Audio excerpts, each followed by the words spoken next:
Удчимэн төргийн эрхэм үзэгчдээ 5 гариг бүрийн орой танд шин дугаараа хүргэдэг уламжлалтай City Night шөнийн хөтөлбөрийн маань шин дугаар эхлэхэд бэлэн болсон байна. Тэгэхээр Монгол улсад маань яг одоо 22 цаг 59 минут болсон байна. Энэ цагийн мэндийг та бүхэндээ хүргэхийн ялдамт хамтран хөтлөгч онондоо бас Удчимэн мэндийг хүргье. За баярлалаа. Удчимэн дахиад 7 хоногийн дараа уулзч байна тийм. Удчимэн мэндийг хүргэе. 22 цаг 59 минутын мэндийг анхаа чамд бас хүргэе. За тэгээд энэ 7 хоног ер нь хэр ажлын бүтээмжтэй 7 хоног эхэлж байна. Өнгөрсөн 7 хоногт бол битэрийн нэвтрүүлэг гарсны дараа бол тэр 7 хоног манай үзэгчдийн хувьд бол их одоо үр бүтээмжтэй, өгөөжтэй 7 хоног өнгөрсөн сурагтай.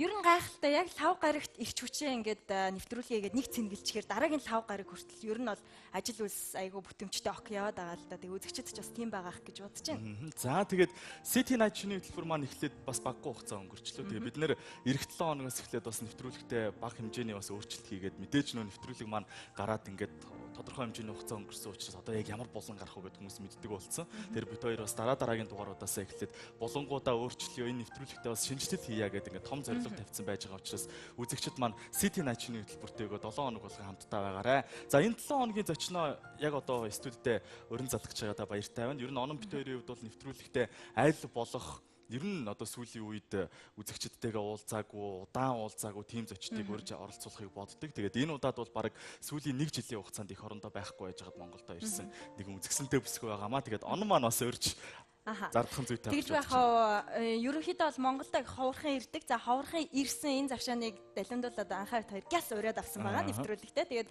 зочин маань бас студидтэй хүрэлцэн ирсэн байна. За зочноо урья. Загвар өмсөгч Нора. За Удчимэн. Сайн явж ирсэн үү юуны төрөнд? Сайн явж ирсэн. За хизээ ирсэн бэлээ Нора? Ирээд одоо нэг 20 хоног жин үү? 14 хоног жин, 3-7 хоног жин. За тэгээд манай ярилцлага бол хоёр зүйлээрээ онцлог байдгийн. За хамгийн ихний онцлог бол мэдээж манай нэвтрүүлэг шууд дамжуулагдаж хүрдэг. Хоёрдугаар онцлог бол шууд дамжуулагдчих энэ мөчөд City Night шөнийн хөтөлбөр гэсэн Facebook хуудасаар дамжуулаад манай үзэгчид зочноос маань хүссэн асуултаа асуух боломжтой байдаг юм аа. Манай үзэгчдээс ямар ч төрлийн асуулт ирж магадгүй. Тэр бүх асуултанд хариулахад бэлэн үү? Бэлэн. За сайн байна. Үнэхээр үзэгчид маань маш олон төрлийн асуултуудыг асуудаг л да. Бид түрүүн Норотой хамт ахуулсан зураг тавьчихсан байгаа. Тэгээд үзэгчид маань бол аль хэзээний асуултуудаа тавиад эхэлчихсэн байна. Тэгэхээр хамгийн ихний асуултыг асууя гэж бодлоо. Шууд асуултаа хариулаад явд юм уу Тэгээ. За ойлголоо. Нэвтрүүлгийн маань цаг бас нөгөө ингээл яг зочинтойгоо ярилцаад үзэгчдийнхээ асуултыг асуугаад ижил заримдаа хүрэлцдэг л дээ. Шууд эхэлчихөө. Тэгээ болно. За сайн байна уу Нора ихчээ. Өсвөр насны охидын нүүр бодолтын талаар зааж өгөөч гэсэн юм. Өсвөр насны охидууд гэхээр хэдэн настай охидууд байх юм? За ер нь бол нэг 13, 14, 15 настай. Яг л нөгөө нэг 10 жилийн сурагч охидууд. 13, 14, 15 настай охидуудын хувьд бол өсвөр нас нүүр бодож эхлэхэд бол хэтэрхий бага байна гэж би хувьдаа бодож байна. Яг тэгэхээр 13, 14, 15 нас гэдэг чинь өсвөр нас тэгээд дөнгөж одоо би хүн том болох одоо процесс явагдаж байгаа шилжилтийн аягүй чухал нас. Тийм болохоор нүрээ бодож сурахаасаа илүү нүрээ арьс арчилгаа тий ялангуяа өсвөр насны хүүхдүүд насны онцлог гардаг. Тэгэхээр арьс арчилгааны тал дээр илүү анхаарах хэрэгтэй болов. Тэрнээс за яг охтууд бол 17, 18 хүрээд нүр бодоход бол боломжтой. Миний хувьд бол 13, 14, 15 насны охтууд бол би бол тэднэрт яаж нүрээ бодох юм тэр заамааргүй байна. Норог бас ажиглаж байхад зураг авалтаас бусд үед бас нүрээ боддгоо юм шиг байна тий. Би танаа нэвтрүүлэгтээ орохгүй л өнөөдөр нүрээ бодчихлаа л да. Хитрхи их бодцсон уу юу? Зүгээр үг. Ерөнхийдөө бол нүрээ бол би бага бодохыг хичээдэг. Яг тэгэхээр хүний арьс хүн ер нь идэж байгаа зүйлээ дотроосоо ер нь сайн одоо хийж чадах юм бол заавал нүрээ бодох. Эрүүл зөв арьстай байхад бол заавал нүрээ бодох шаардлага юм уу гэж боддог. За 20 хоногийн өмнө Монголдо ирсэн гэдэг чинь ер нь Норогоор сонь сайхан юу вэ? Хаанаас ирсэн бэ? За ерөнхийдөө одоо сүүлийн үед хийж байгаа ажилласаа ярил. 20 хоногийн өмнө хаанаас ирсэн бэ? Би Берлинээс ирсэн. Хамгийн сүүлд миний хийсэн ажил гэхээр Берлиний Alternative Fashion Week-д орсон байгаа.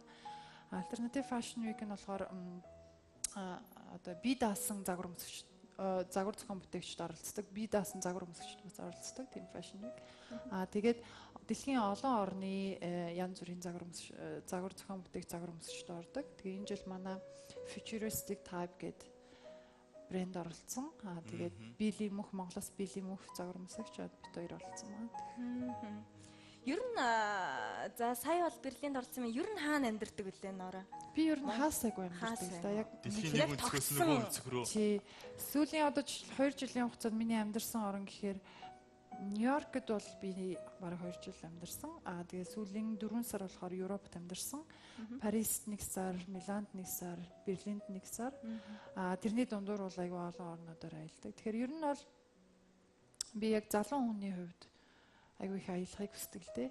Болж игэл олж байгаа мөнгөө ч юм уу тийм юм аялал зарцуулахыг хүсдэг тийм. Тэгэхээр одоо аль нэг улсын загварын агентлагт харьяалагддаг уу гэсэн үг үү? Аль нэг улсын загварын агентлагт харьяалагддаг. Мэдээж улс болгонд харьяалагддаг. Тэгээд тэглээгээд тэндээ байнга байхаалгүй. Тийм. Дуртай улс руугаа дуртай үедээ явж болно л доо. Норогийн хувьд бол дэлхийд алдартай загварын тайзнууд дээр Монгол улсад л үлээ. За Монголын загвар өмсгч анх удаага гарсан одоо тэр бүх одоо түүхүүдийн эзэн болж исэн гэж би олон та хэвлэл мэдээллийн хэрэгслүүдээс уншчихлаа. Тэгээд тэр тухай бас дэлгэрүүлээд асуухан зүйтэй болов гэж бодож байна л да. Яг одоо тэр дэлхийн алдартай загвар зохион бүтээгчтэй юм уу эсвэл брэндүүдийн нүүр царай болоо тэр тайзан дээр загваруудыг амьлуулж исэн тэр үеуд ер нь хэдээс хэдэн оны хооронд байсан бэ? Тэгээ бас онцлог тэр нөгөө нэг брэндүүдээ бас манай үзэгчдэд сонирхуулж сонирдуулж хэлэх зүйтэй болж бодож байна. За ер нь бол би дотоод болон гадаадын ер нь айгу олон брэндүүдийн хувцсыг өмссөн.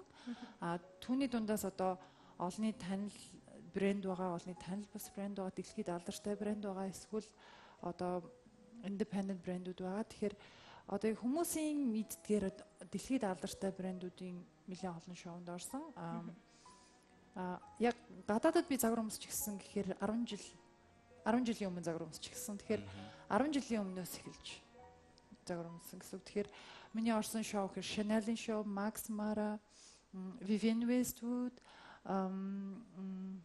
Mary Catherine Zoe одоо ингээд бүгдийн нэрлэх гэхээр яг үнэ хэлэхэд бас яг санаанд очихгүй юм л да. Тэр чинь олон жилийн Hermès-ийн шоунд орсон байгаа. Тэгээд дэлхийд алдартай одоо Fashion Week гэх юм бол би Нью-Йоркийн Fashion Week-д орсон, Берлиний Fashion Week, Japan Fashion Week, Singapore Fashion Week, Hong Kong, Milan, ер нь бол Лондонгоос бүх Fashion Week-д орсон байгаа тийм. Яг нөгөө нэг хамгийн алдартай загварын тайз юу вэ? Хаана гарч исэн бэ гэдэгтээ зэрэгцээд бас ийм асуулт ирж байна л да. Одоо төрөвчрөө өнгөхийн зөв үү буруу юу? Гэхдээ одоо нөгөө алдартай загвар өмсөгчд одоо модельуудын нэг удаагийн тайзны гарааны одоо цалин хэд байдаг юм бэ ч гэдэг юм уу? Ер нь сарын цалин хэд байдаг вэ гэдээ их сонирхоод байна л да үзэгчд маань. Юу л да гадаад Монгол хоёрыг хооронд нь харьцуулж болохгүй л дээ. Хэрвээ гадаад Монгол хоёрыг хооронд нь яг гэвэл Монголын зах зээл гадны зах зээлээс бага. Тухайн орон болгоноос шалтгаална, тухайн брэндээс шалтгаална, тухайн эйженсигээс шалтгаална, тухайн модельоос шалтгаална. Моделууд жишээлбэл хоорондоо зэрэглэлтэй байдаг. Commercial model, high fashion model гэж байна. Сингапурт өмсөх, одоо Азад, Европт өмсөх, Америкт өмсөх бас өөр ялгаатай. Тэгэхээр яг одоо юуг нь сонирхсан бол Монголынхын сонирхсан юм, Европын сонирхсан. Одоо Норогийн хувьд тийм одоо Норогийн хувьд гэж л асуусан байна л да. Яг одоо айлыг нь сонирхсан байна. Хитэн төгрөг вэ гэж суугаад байгаа юм уу? Яг за шоу болгоноос бол өөр. Шоу болгонд бол одоо Нью-Йоркд жишээл $800 US. Гэхдээ тухайн оронд бол нөгөө авдаг хувь нь өндөр, такс нь өндөр байдаг. Манай Монголын хувьд бол тухайн модельоос шалтгаалаад бас ханш өөр байдаг л да. Тэгээд миний ханш бол Монголд өөр, гадаадд өөр. Гадаадд болохоор манай эйженси тухайн брэндээс шалтгаалаад миний цалин тодорхойлдог байгаа. Тэгэхээр тухайн зураг авалт, тухайн загвар өмсөгч одоо тухайн загварын шоунаас хамаарч мөнгө нь бол 500-аас за 400-аас нэг 5,000-ын хооронд. Зураг авалт гэх юм бол нэг магазины зураг авалтууд бол ерөнхийдөө бол үнэгүй дээ. Ягаад гэвэл өөртөө сайн зурагтай болдог учраас commercial ч юм уу одоо ямар нэгэн сурталчилгаа ч юм уу ямар нэгэн брендийн юм тоглох юм бол тэгээд 2000-аас дээш 5,000-аас дээш хидж үж болно. Хэдэн тэрбум сая доллар хидж үж болно. Тэгэхээр Монголын нөхцөл бол мараг манайхан мэдж байгаа хаа тий. Монголд одоо юу гэдгийг загвар өмсгөгчийн ажлыг зөвхөн хийгээд болно. Уу яна дайлаг. Монголд одоо жишээлбэл загвар өмсгөгчийн ажлыг хийгээд амьдрах ер нь боломж бололцоо байна уу? Байхгүй шүү дээ. Яг зөвхөн загвар өмсөөд зөвхөн одоо энэ ажлыг хийгээд амьдрна гэвэл үнэхээр хэцүү. Яагаад гэвэл манай Монголын амьдралд одоо өртөг өндөр байгаа. Тэгэхээр загвар өмсгөөс давхар аюул олон модулууд нөгөө хувийн эйженси тий хувийн хүүхдүүд багшилж ажилладаг байгаа. Одоо аюул олон эйженси явж шүү дээ. Одоо Балармаагч байна. Одоо манай Зурнаа байна. Одоо Сэлэнгээ байна. Топ модель ихэнх топ модулууд өөрсдөө гэсэн юмнууд те. А бусд нь болохоор яг хувийн амьдралаа хөөцөн гэр бүлтэй ч юм уу тий. Эсвэл зарим нь өөр ажилтаа ч юм уу. Тэгэхээр яг моделийн ажлаар цэвэр мөнгө яг тэгвэл манайхан ингэж боддог л да. Моделүүдийг айгу баян гэж боддог байхгүй. Гэхдээ бид нар яг тийм баяжаад тахар мөнгө олдог хүмүүс биш шүү дээ. Яг тэгвэл Монголын нийгэмд одоо компаниуд нь одоо дэлхийн том компаниудтай адилхан хэдэн тэрбумаар нь биднэрт мөнгө төлөх боломжгүй.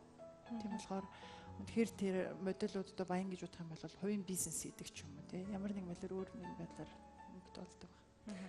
20 хоногийн өмнө Монголд ирсэн ер нь зорилго юу вэ? Тэгээд би бас Норог агентлаг нээх гэж байгаа гэж дамаа сонссон л да. Тэгээд энэ талаар бас асуу. Агентлаг нээхийн хувьд би 3 жилийн өмнө нээсэн. 3 жилийн өмнө би яг Монголдо 1 жилийн хугацаагаар нүүж ирсэн байгаа.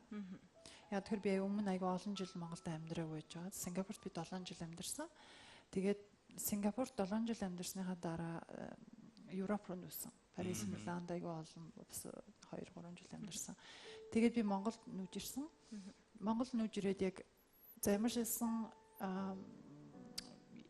maybe нэг unique-тэй царай өвөрмөц төрхтэй өвөрмөц одоо модулуудын орон зай хэрэгтэй юм болов уу гэдэг unique models гэдэг agency нээсэн байгаа. Тэгээд 3 жилийн өмнө бол гоё байсан. Тэгээд 3 жилийн дараагаас манай нөгөө эдийн засаг жоохон хүндэрч гисэн л дээ. Тэгээ хүмүүс нь моделүүдийн үнэлэх үнэлэмж муу нэгдүгээр. Хоёрдугаар би бас хувийн байдлаас шалтгаалаад би өөрөө гадагш явж сурах болсон. Тийм болохоор модель эйженсигээ төв завсарсан байгаа. Гэхдээ одоо би яг 20 хоногийн өмнө ирсэн байгаа. Ирсэн байгаа тохиолдол хамгийн гол нь би Монголда хаяа ирдэг л дээ. Одоо жилд нэг удаа ч юм уу нэг 6 сард нэг удаа ирэхэд айгүй олон хүүхдүүд одоо Facebook ч юм уу сошиал медиагаар надаас юу чин агентлаг хийzээ одоо тийм яг гэвэл манай Монголд ч нэг агентлаг байлаа. Агентлаг нь өөрсдөө хүүхдүүдэд сургаж авдаг байхгүй. Тэгэхээр танаа одоо дамжаа хичээл чинь хийzээ эхлэх вэ? Та дамжаагаа эхлээч, та сургалтаа эхлээч гэдэг аяга олон санал ирсэн л дээ. Тэгээ би энэ удаа ирэхэд аяга олон хүүхдүүд санал ирсэн байгаа. Тэгээ би бүртгэл авч байгаа. Тэгээ манай хичээл одоо эхлээд эхний нэг ангийн явж байгаа. Тэгэхээр өмнө нь бол нэг 2-3 ч удаагийн хичээл явж ирсэн. Тэгээ би бас тэр агентлагт багшиж явлаа гэдэг. Юуны багшиж ирсэн? Ур чадварын тайзны ярианы ур чадварын багш бас хийж явлаа. Тэгээд тэр үед одоо миний шав байсан буюу одоо Норогийн агентлагт тариалагдчихсэн тэр хүүхдүүд одоо бол ингээд энэ тентхийн брэндүүдийн нүүр царай болцсон. Өөр агентлагуудад ингээд тариалагдаад бүр кино минут тоглоод ингээд од уулцсан. Ингээд ийм загвар өмсгчд их байгаад тах шиг юм тийм ээ. Тийм. Тэгэхээр миний хувьд загвар хамгийн гол нь загвар өмсч болоход одоо болох гэж байгаа хүүхдүүдэд заах биш. Ямарваа нэгэн хүүхдэд загварын одоо сонирхолтой хүүхдэд загварын үндсэн мэдлэг олгох тийм юу байхгүй. Одоо чиглэлтэй миний өөрийн хүсэл зорилго байхгүй. Яг тэгвэл тэр хүн загвар өмсгч болох байж болно. Айгуу сайн fashion editor байж болно. Айгуу сайн дизайнер байж болно. Тэгэхэд би миний хичээл дээр орж би хүүхдүүдэд юу заадаг гэхээр өөртөө ихтэй байхыг заадаг. Өөрийгөө илүү өөрөөрөө мэдрэхийг заадаг. Бусдад өөрийгөө илэрхийлж сурахыг заадаг. Бие бусдын өмнө авч явахыг заадаг. Би зөв алхахыг заадаг, зөв суухыг заадаг. Тэгээд хэрвээ хүүхд болгонд хийгээд сурчих юм бол дараад нь ямар ч карьер хийсэн. Тоо шиг юм сайхан нэвтрүүлж болсон ч гэсэн тэднэрт хэрэгтэй байхгүй. Одоо би ингээд анзаарч байгаа байхгүй юу? Монголын нөгөө нэг загвар өмсөгчдийг үнэлж байгаа үнэлэмж нь бол ингээд гадаадынхтай олон улсынхтай ингээд шал өөр байдаг. Норогийн хувьд бол одоо ингээд өрмөц төрхтэй бараг л одоо монголчууд ийм загвар өмсөгч гэж хаа байсан бэ гэдээ ингээд ярьдаг үе зөндөл тохиолддог тийм ээ. Гэтэл гадаадд бол ингээд яг ийм онцгой содон төрхтэй. Монголын хувьд бол нөгөө нэг ийм хөөрхөн илүү нөө мис тал руугаа байгаад идэм шиг байна. Энэ хоёрын хооронд нэг ийм зааг ялгаа үүсэл. Тэгээ дээрээс нь загварын агентлаг юм уу тим юм гэхлээрээ л одоо юу гэдгийг ингээд цэмцгэн жалахаад тий хүнтэй ингээд нэг үгээ цэгэнж яриад тэр юм чинь нөгөө эргээд нийгэмд өгж байгаа өгөөж ингээд жоохон буруу яваад ч байгаа юм шиг тийм мэдрэмж төрөөддөг байхгүй юу? Энэ дээр ямар байр суурьтай байна? Энэ дээр ямар байр суурьтай байна гэхээр манай Монголын нийгэм айгүй залуу нийгэм л дээ. Улс төрийн хувьд, эдийн засгийн хувьд одоо хувцас урлаг тэр бол өчнөө олон жилийн түүхтэй. Гэхдээ загвар өмсөгч, загвар фэшн гэдгийн хувьд бол манай Монголын зах зээл айгүй бага зах зээл байхгүй юу? Тэгэхээр энэ зах зээл манай одоо нийгмийн одоо мэдлэг муу байгаатай холбоотой. Яагаад гэвэл мэдлэг муу байгаатай холбоотойгоор одоо загвар фэшн, мис, дизайн гэсэн бүх зүйлийг бүгднийг нь авдаг. Мэдлэггүй хүмүүс чинь эхлээд тэрийг бүгднийг нь эхлээд ойлгож өөртөө авчаад дараад нь энэ юм бэ гэж одоо яг сургуультай адилхан баг. Их сургууль сурахад эхний 1-р курс бараг бүх юмны ерөнхий сурж байгаа дараад нь ягаад явдагтай адилхан. Манайхан ерөнхийдөө бол одоо бол ойлгоод эхэлсэн байгаа. Гэхдээ ер нь бол манай нийгэмд бол энэ ямар хуу төрлийн модель, энэ нь ямар хуу төрлийн миссинг гэдгээ ялахгүй байгаа хүмүүс зөндөө байдаг л да. Тийм. Загварын агентлаг удахгүй хичээлэх гэж байгаа гэж түрүүн ярьсан. Тэгээд яг одоо үзэгчдийнхээ тавьсан асуултнаас хараад байхад одоо загварын чиглэлээр сонирхож байгаа маш олон хүн манай нэвтрүүлгийг үзэж ах шиг байна л да. Тэгээд өөрийн чинь бас одоо удахгүй нээх гэж байгаа агентлагтаа манай одоо үзэгчдээс нэгийг азднаар шалгаруулад яа тийм хөнгөлттэйгөр ч юм уу бас сурах тийм боломж байна уу гэж асуумаар санагдчихлаа гинт. Нэг хүнд нь боломж олгоод ч юм уу нэг 50% өнгөлт гэхэд тэр чинь бас том юм болох байх. 100% боломж олгож байна. Яг тэгэхээр би угаасаа сургууль болгонд ингэдэг байхгүй юу? Үнэхээр мэдлэгтэй, үнэхээр авьяастай, үнэхээр чин сэтгэлтэй, мөрөөдөлтөй тэр хүүхдүүдээс 1-2-ыг сургаад би өөрөө үнгөө сургаад яг шаваа болгодог байгаа. Тэгэхээр болно. Яаж тэгвэл тэрийгээ сонгох хаа? Өмнө нөгөө нэг хоёулаа нэг туршиж үзчихсэн тийм ээ дэлхийн цэрэг Монголд дээр бас хүмүүс ингэж болно шүү дээ. Хэдүүлээ фэшн талаар асуулт асууж болно. Мэдлэгийнхэн талаар ч юм уу эсвэл ямар нэгэн байдлаар асуулт асуугаад тэрийг таасан юм ч юм уу. За хамгийн ихэнд зөв хариулт явуулсан нь гээд өө тэгээд явуулвал болох. Тэгэхээр одоо норол асуунда. Юу асуух вэ?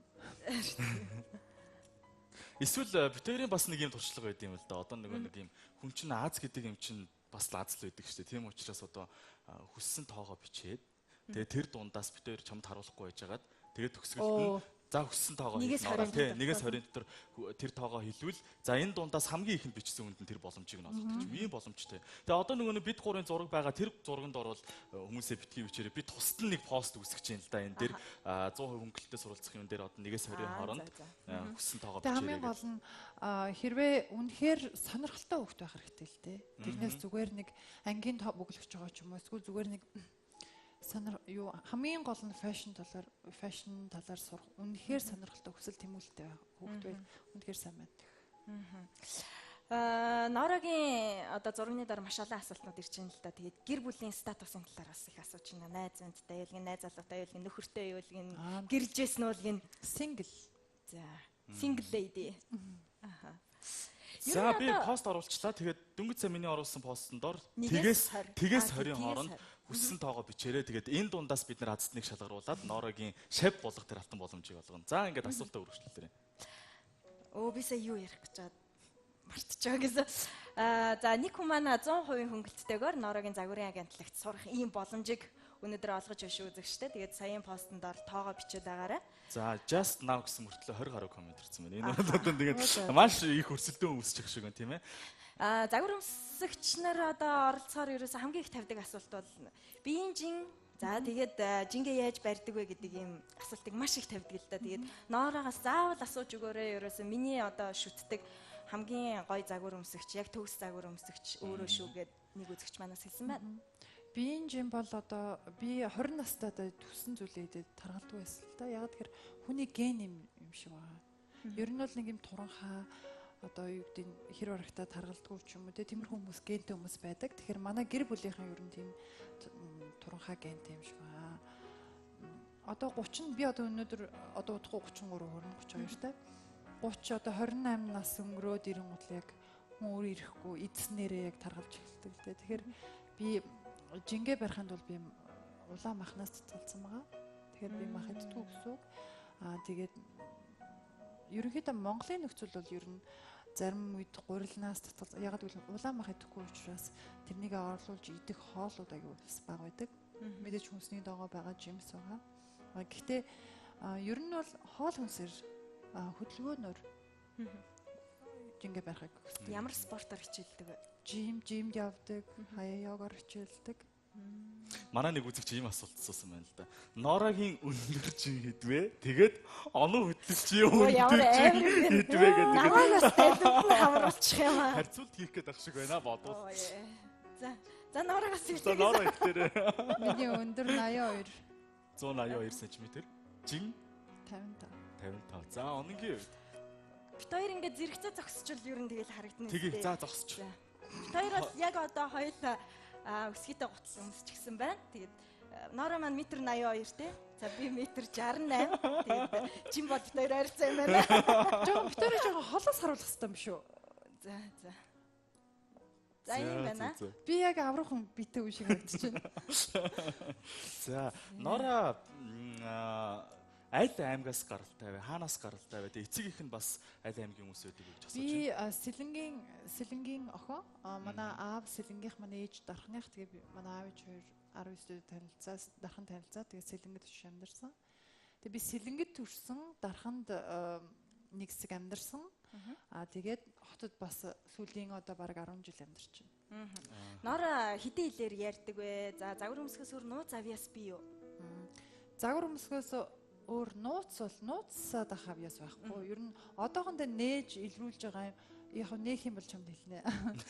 Авьяас гэхээс илүү хийхийг хүсдэг зүйл гэвэл илүү их байгаа. Авьяас гэхээр яг үнэхээр би мэдэхгүй байна. Тэгэхээр хийхийг хүсдэг одоо шинээр нээж хийхийг хүсдэг зүйл одоо мэрэгжил ч юм уу мэрэгшил ч юм уу тиймэрхүү зүйл бол байгаа. Тэгээд хэл гэх юм бол юу? Би зураг авдаг, мэрэгжлийн зурагчин. Би сая Нью-Йоркт 2 жил мэрэгжлийн зурагчны сургуульд сураад ирсэн байгаа. Тэгээд сүүлийн үед би ном бичих гэж оролцож байгаа. Ном гэдэг нь зүгээр нэг ном биш. Би сүүлийн 10 хэдэн жилийн турш би айгүй олон улсаар аялсан. Одоо нийтдээ бараг 42 улсаар аялсан. Тэгэхээр 7 юм уу 8-нд нь би тэр хотуудад амьдарсан. Тэгэхээр миний яг сүүлийн олон жил ингээд их нутгаасаа хол дандаа 90 очи явсны бас нэг зүйл юу сурсан юм бэ гэхээр би дэлхийн айгүй олон хотуудыг мэдчих сурсан байгаа байхгүй. Хаана юу гэдэг, хүмүүс нь ямар юм. Тэгээ айгүй олон зүйлийг сурсан. Тэгэхээр манай монголчуудад зориулсан монгол хэл дээр дэлхийн том хотуудын тухай тийм гайд ном байдаг юм лээ. Тэгээ би Сингапурт 7 жил амьдарсан. Би Хонконгод загвар өмсчихсэн. Би Хонконгийг аягүй сайн мэднэ. Хонконгийг ер нь манай монголчууд аягүй сайн мэднэ. Гэхдээ Хонконгийн тийм үнэхээр тийм одоо залуучуудын очдог, яг юм локал хүмүүс очдог, cool, тиймэрхүү гоё одоо gallery ч юм уу, өдрийн ивент ч юм уу, кофе шоп ч юм уу. Тэгээд миний эхний номны 1-р дэвтэр Сингапур, Хонконг, Парис, Милан, Нью-Йорк гэд миний хамгийн сайн мэддэг 5 хот байгаа. Яг л би Парис, Милан хоёрт би ээлжлээд аягүй олон бас олон жил биш болсон. Ер нь бол бичиж эхэлсэн маа. Би Монголд ирэхээс өмнө Берлинд байхдаа ер нь бол би аягүй их бичижсэн. Тэгэхээр Монголд ирээд цагнаас ахуулаад ер нь жоохон юу байна. Гэхдээ ер нь бол бичнэ гэдэг бол аягүй их зүгээр би бодсноо бичих шиг баримттай юм бичиж байгаа учраас аягүй их нөгөө гуглдж нөгөө хаягаа лавшруулах тий аягүй их лавшруулах дахиад би бас одоо энэ ажиллаараа бас хошоо урагшаа яваад ирэх бодолтой байгаа. За City Night шөнийн хөтөлбөр гэсэн Facebook хуудсан дээр бид нэр тэмцээн зарласан байгаа. Тэгээс 20 оронд хүссэн тоогоо бичээ тэр тоог хамгийн түрүүнд бичсэн нэг хүнд Норагийн Unique Models Management 100% үн төлбөргөө суралцах тэр ирэхээр шагнаж байгаа. Одоогийн байдлаар 5 минут өнгөрөхөд 300 гаруй Оо яана. Коммент ирсэн байна. Тэгэхээр яг ярилцлагынхаа төгсгөлд тоогоо хэлээ. Тэгээ тоогоо хэлнэ. Ноорогоос нэг зүйлийг асуумаар байна л да. Ер нь бол одоо ингээд алдартай хүмүүс өөрсдийнхөө үгэнд за тэгээ зөвлөгөө болгож бас залуу хүмүүст хэлсэн байдаг шүү дээ. Чи заавал жилдээ нэг удаа гадагшаа явжээ. Өөрийнхөө бас тархийг хөгжүүлээд нүдэ нээгээд шинэ соёлтой танилцжээ гэдэг. Ноорогийн хувьд сая хэлж чинь 42 улсаар аялсан байна гэдэг. Би ер нь эсрэгээр жилдээ нэг удаа Монголд ирдэг байхгүй юу? Тий. Тэгээд энэ гадаадаар аялахын ач тус, ач холбогдол үр өгөөж бид нар одоо юу гэдгийг яг олсон мөнгөө залуу хүмүүсийн хувьд те олсон мөнгөө ингээд аялал зарцуулахын хамгийн гол чухал зүйл нь яг юу юм бэ? Олон жилийн өмнө 20 30 жилийн өмнө ном бол амьдралыг харах цонх гэдэг байсан. Тэр үед тухайн хүмүүс аялах боломжгүй байсан. Тэ? Аялах боломжгүй одооний аялдаг шиг юу гэдэг хямд үнэтэй байгаагүй. Тэгээ визний асуудалтай. Одоо бол аялахад бид нарт дэлхийн бүх улс нээлттэй болсон тий. Одоо хэдэн 10 цагийн дараа өөр дэлхийн нөгөө өнцгт ирдэг очдог болсон. Тухайн үед тийм боломж байгаагүй. Одоо жишээл. Тэгэхээр тэр үед хүмүүс ном их уншдаг байсан. Аяллаа орлохын тулд. Одоо Францын нэг ном, одоо Франц ном байхад Францын Сена мөрөнд тий хүмүүсийн аж амьдралын тухай хөрмөс, Оросын тэр аж амьдралын тухай, Солонгосын ч юм уу, Италийн ч юм уу. Тэгэхэд одоо бид нар мэдээж ном уншина, мэдээж. Гэхдээ одоо бид нар тэр номон дээр гардаг зүйлийг өөрийн биеэр харж үзэж туулах хэрэгтэй. Одоо боломжтой гэсэн үг байхгүй. Яг гэвэл тухайн өөр оронд өөрийн биеэр очиод тухайн одоо улсын агаарыг амцгадаад хоолыг нийдэд хүмүүстэй ярих. Одоо локал хүмүүс нь яаж амьдардаг, юу боддог. Одоо байшин барилга. Яг тэгэхээр бүх юм нь өөр.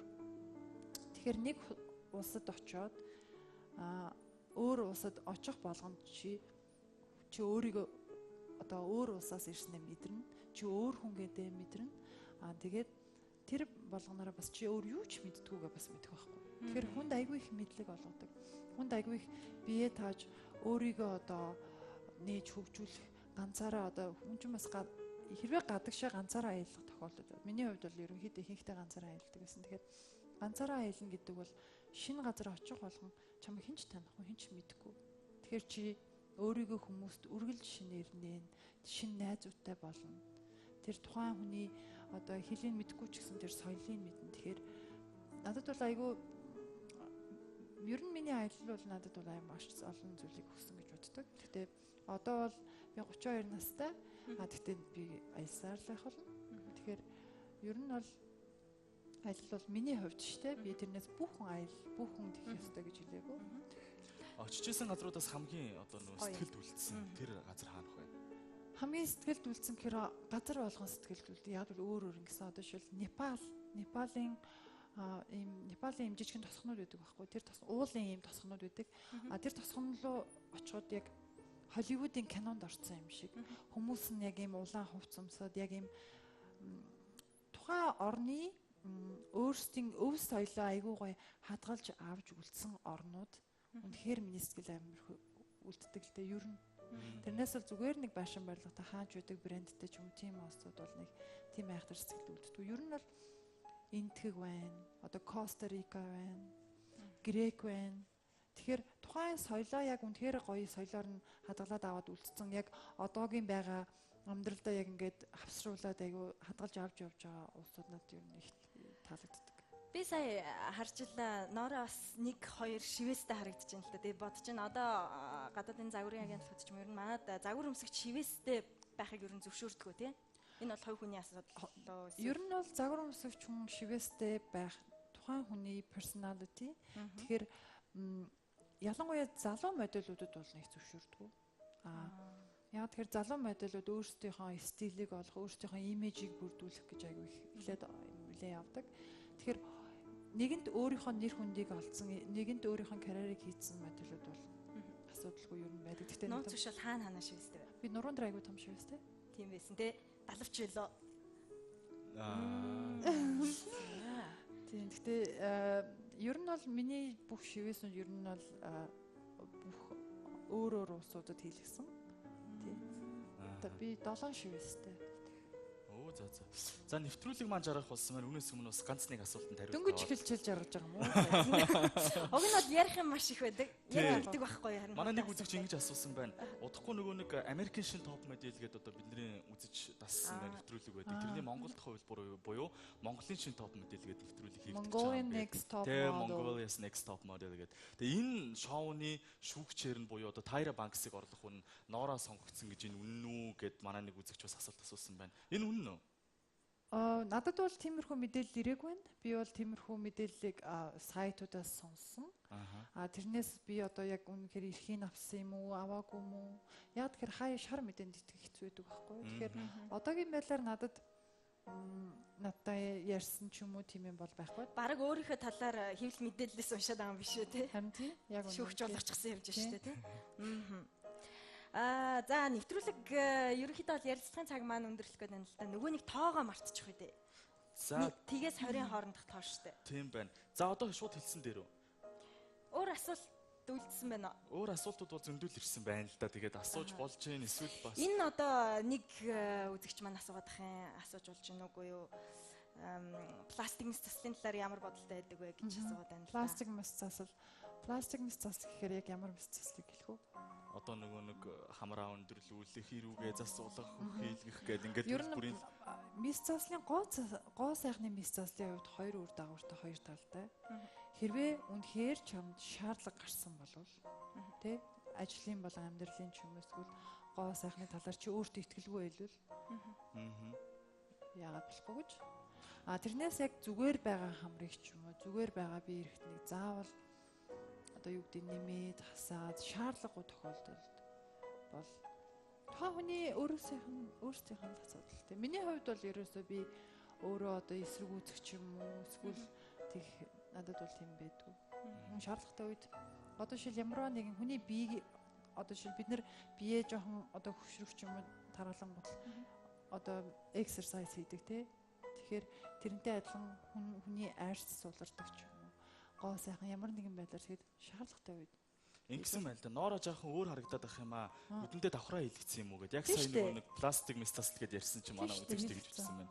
Хизээ энэ камер руу харах юм уу? Би аль камер руу харах? Энд яа би дандаа бүр хараа суудсан юм уу? Хөөе сайн уу?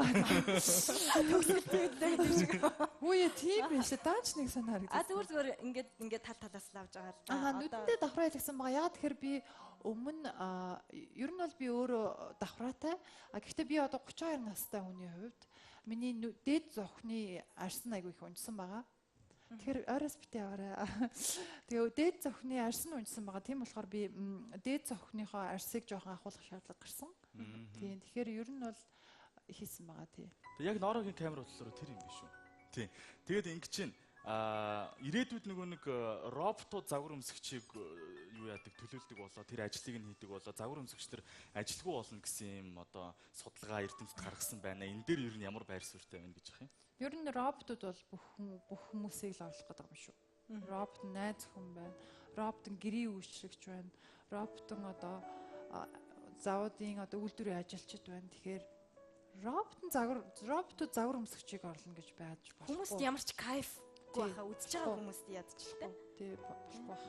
За тоогоо хэлээ. За тэгээ ингэсэн байна. Одоогийн байдлаар 14 минутанд 530 коммент ирсэн байна. Энэ донд ерөөсөө тгээс 20 гэсэн тоо бол хэдэн ч удаа давтагдсан юм бүү мэдээ. Хоёрын тоо чи хэдэ ер нь? Тгээс 20 тгээс 20 дотор байхгүй юу? Хоёр дүү мөгөө оруулах гэдэг нэг үү? Үгүй. Тийм ерөөсөө байхгүй. Тийм байхгүй шүү. За. Мэдгүй. Тэгсэн. Одоо хамгийн дуртай тоо ч юм уу? Би ямар ч тоо хэлэх юм те. Би 9 тоо дуртай. За ойлголоо. Манай үзэгчид сонссон бах. Ноорогийн хувьд 9 тоонд. Тэгээ 9 тоо гэсэн аюу олон хүн байгаа.